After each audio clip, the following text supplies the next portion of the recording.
اویسی ایک مقصد لے کے آگے چلتا ہے. زندگی میں اگر مقصد نہیں تو وہ زندگی بے فیض ہے، ناکارہ ہے، بیکار ہے. زندگی میں کوئی مقصد ہونا چاہیے. اکبر الدین اویسی کا اگر زندگی کا کوئی مقصد ہے تو وہ مقصد ہے تو علم ہے، علم ہے، تعلیم ہے، تعلیم ہے اور ملت اسلامیہ کا اتحاد ہے، جماعت سے وابستگی ہے. اور آج اگر اکبر الدین اویسی اس قابل بنا ہے کہ اتنے اسکولز، اتنے مدرسے بنانے کا، تو میری ماں باپ کے دعاؤں کا نتیجہ ہے. میرے مرحوم صدر، میرے والد، اللہ ان کے قبر کو نور سے بھر دے.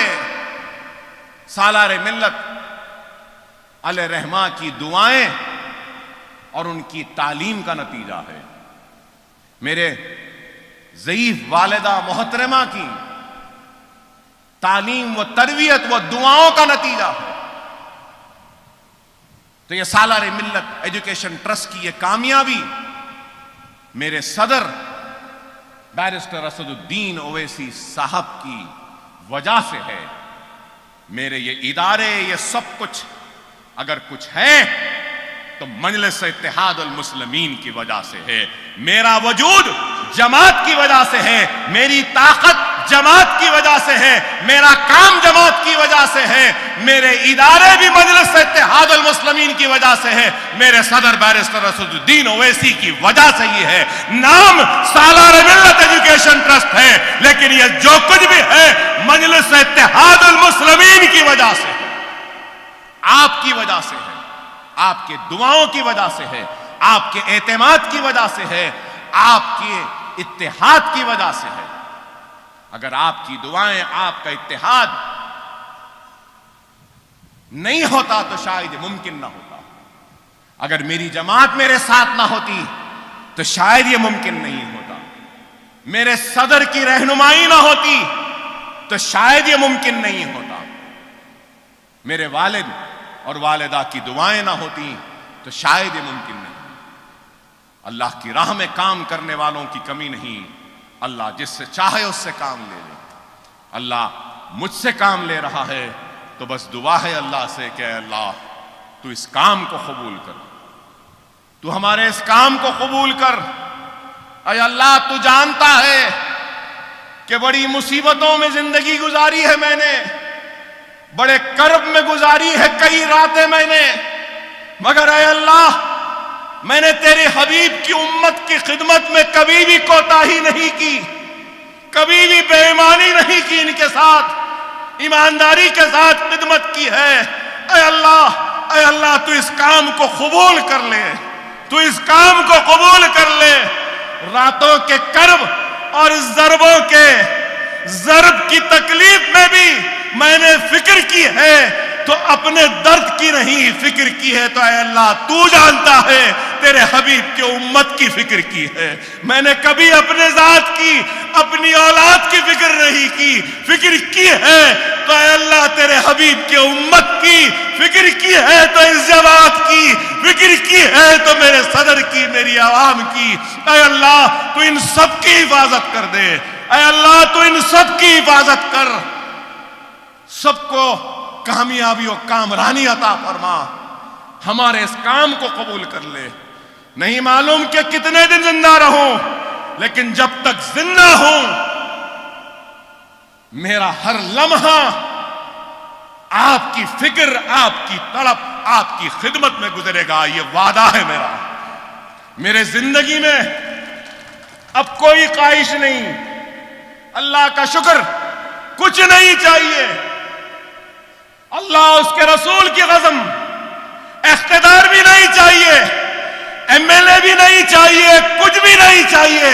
اکبر الدین اویسی بس آپ کا خادم بن کر آپ کے قدموں میں بیٹھے گا تو دارالسلام کی ان سیڑھیوں پر بیٹھ جائے گا. اکبر الدین اویسی کو کچھ نہیں چاہیے. اللہ نے بہت عزت دے دی، بہت شہرت دے دی، بہت طاقت دی، سب کچھ دیا. اب صرف کچھ کرنا ہے تو یہی ہے کہ ہر گھر میں علم علم علم، تعلیم تعلیم، ملت کا اتحاد، بس یہی، کچھ خواہش نہیں۔ اللہ نے اچھا پہنایا الحمدللہ، اللہ نے اچھی گاڑیوں میں گھمایا الحمدللہ، اللہ کا شکر۔ میرے 2 بچے قابل ہیں، میرا ایک لڑکا ڈاکٹری مکمل کر چکا، پوسٹ گریجویشن، ایک بیٹی ہے، ایک بیٹا ہے، ایک بیٹا ڈاکٹر، انشاءاللہ اس سال بیٹی وکالت لندن سے مکمل کر لے گی، وکیل ہو جائے گی۔ مجھے اور کیا چاہیے؟ ایک باپ کی ذمہ داری اولاد کو نیک بنانا، قابل بنانا، باصلاحیت بنانا، علم دینا، اور اس کے ذریعے وہ اپنی دولت کو کما لے سکتے ہیں۔ اپنی اولاد کو جو کرنا تھا کیا میں نے، نیک بنایا، قابل بنایا، اچھی تعلیم دی، ڈاکٹر بنایا، وکیل بنایا، اب آگے ان کو جانا ہے۔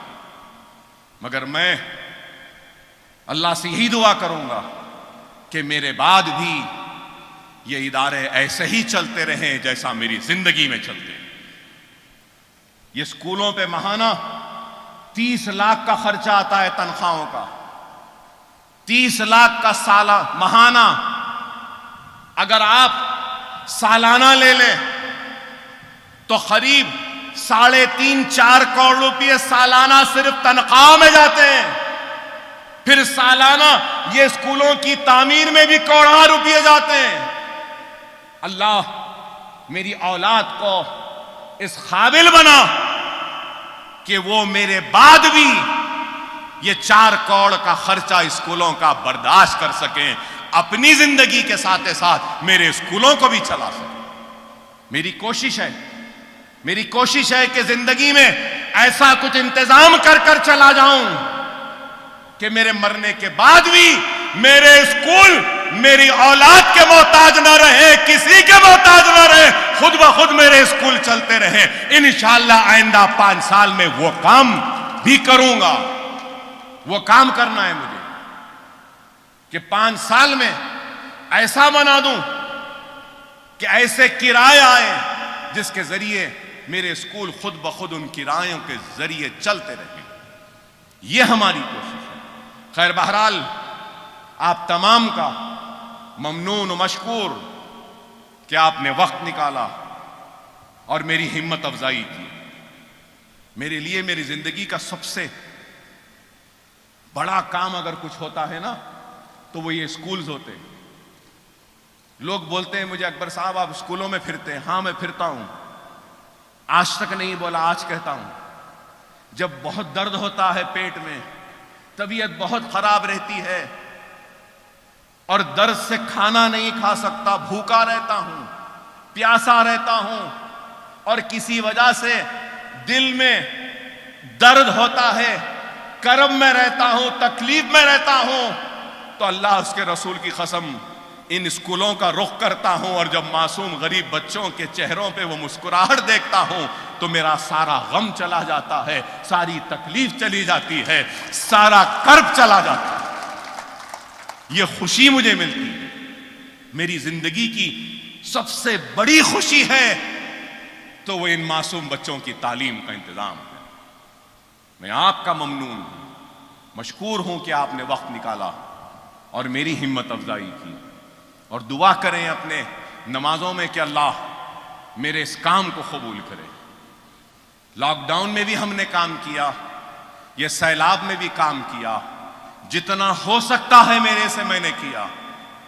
بے شک کئی گھر ایسے ہوں گے جہاں میری امداد نہیں پہنچی، میں اس بات سے انکار نہیں کرتا۔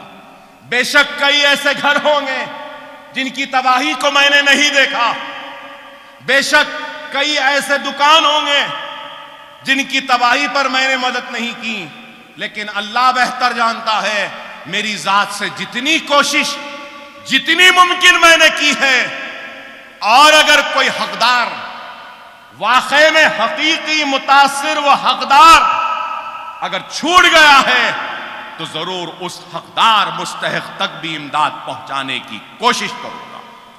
لیکن جو لوگ متاثر نہیں ہوئے ہیں، خدا را جھوٹ کے بنا پہ امداد حاصل نہ کرو. اگر جھوٹ کے نام پر تم امداد حاصل کرو گے تو یاد رکھو میدان حشر میں ایک مستحق، ایک مظلوم تمہارا دامن پکڑ لے گا، اور اکبر الدین اویسی بھی تمہارا دامن پکڑ لے گا. سمجھو خدا را، دنیا میں یہ کووڈ، یہ بیماری، یہ مصیبت، یہ اموات، یہ تباہی اور بربادی اگر کچھ آ رہی ہے تو نہیں معلوم کہ وہ کیا عمل ہے ہمارا جس سے اللہ ہم سے ناراض ہے. یہ وقت ہے اللہ کو راضی کرنے کا، یہ وقت ہے اپنے گناہوں سے توبہ کرنے کا، استغفار پڑھنے کا، اور اللہ سے کہنے کا کہ اے اللہ تو ہم کو معاف کر دے، معاف کر دے، معاف کر دے، اور اس وبا کا خاتمہ کر دے. اگر ہمارا عمل غلط ہوگا، حرام میں ہوگا، ناجائز ہوگا، ظلم ہوگا، انا میں ہوگا، افراتفری میں ہوگا، تو آج کووڈ ہے، کل کچھ اور بیماری آئے گی. اللہ کا جلال، اللہ کا عذاب کسی دوسری شکل میں نازل ہوگا. خدا را سمجھو، اللہ ناراض ہے. کبھی کووڈ کے ذریعے آزما رہا ہے تو کبھی اپنے بادلوں کو پھاڑ کر آزما رہا ہے، تو کبھی تالابوں کے پشتوں کو توڑ کر ہم کو آزما رہا ہے. خدا را، اللہ کی آزمائش میں سجدہ ریز ہو کر اللہ سے معافی مانگو، اللہ کا شکر ادا کرو. اللہ راضی تو دنیا راضی، اللہ ناراض تو دنیا بھی ہم سے ناراض، دنیا میں بھی ہم ناکام ہوں گے. خدا را، منظم ہو جاؤ، متحد ہو جاؤ. نوجوانوں جو یہاں کھڑے ہیں، میں ان سے ایک ہی بات کہوں گا کہ نمازوں کے پابند بن جاؤ، نمازوں کے پابند بن جاؤ. مساجدوں کو آباد کرو، سنت رسول اللہ پہ عمل کرو، یتیموں کی مدد کرو، غریبوں کی مدد کرو، جو بھی ممکن اپنے سے مدد کرو. اگر مدد نہیں کر سکتے تو اپنے عبادتوں میں ہاتھ اٹھا کر ان کے لیے دعا کرو. قرآن تابدانوں میں، گھروں میں ہے، نکالو، قرآن کو پڑھو، بغیر پڑھے گھر سے نہ نکلو. قرآن پڑھ کر نکلو گے تو دیکھو اللہ اپنے فرشتوں کے ذریعے تمہاری حفاظت کرے گا، تمہارے غلط فیصلوں کو صحیح کر دے گا، تمہاری ناکامی کو کامیابی میں بدل دے گا. توبہ کرو، اللہ کو راضی کرو، نماز کے پابند بنو، قرآن کو پڑھو، سنت رسول اللہ پہ عمل کرو، غریبوں کی، یتیموں کی، بیواؤں کی مدد کرو، جو اپنے سے ہوتا ہے کرو. دلوں سے بغض کو نکالو، چھوٹی چھوٹی باتوں پہ لڑنا جھگڑنا چھوڑو. گلی کوچوں میں قتل ہو رہے ہیں، خدا را اس کو ختم کرو. ارے جس کے گھر میں موت ہوتی ہے اس کے گھر والوں سے پوچھو. غنڈہ گردی چھوڑو، بدکاری چھوڑو، حرام چھوڑو، صحیح راہ پہ آؤ، راستے پر آؤ، اللہ کے بتائے ہوئے راستے پر چلو، رسول اللہ صلی اللہ علیہ وسلم کی تعلیمات پہ چلو، شریعت کو تھام لو، قرآن کو سینے میں بسا لو، سنت کو اپنے زندگی کے روزمرہ کی زندگی کا حصہ بنا لو. پھر دیکھو دنیا تم کو شکست نہیں دے سکتی، تم دنیا کو شکست دو گے اور دنیا کے فاتح بنو گے، بشرط یہ کہ تم اس پر عمل کرو گے. وآخر الدعوانا الحمدللہ رب العالمین.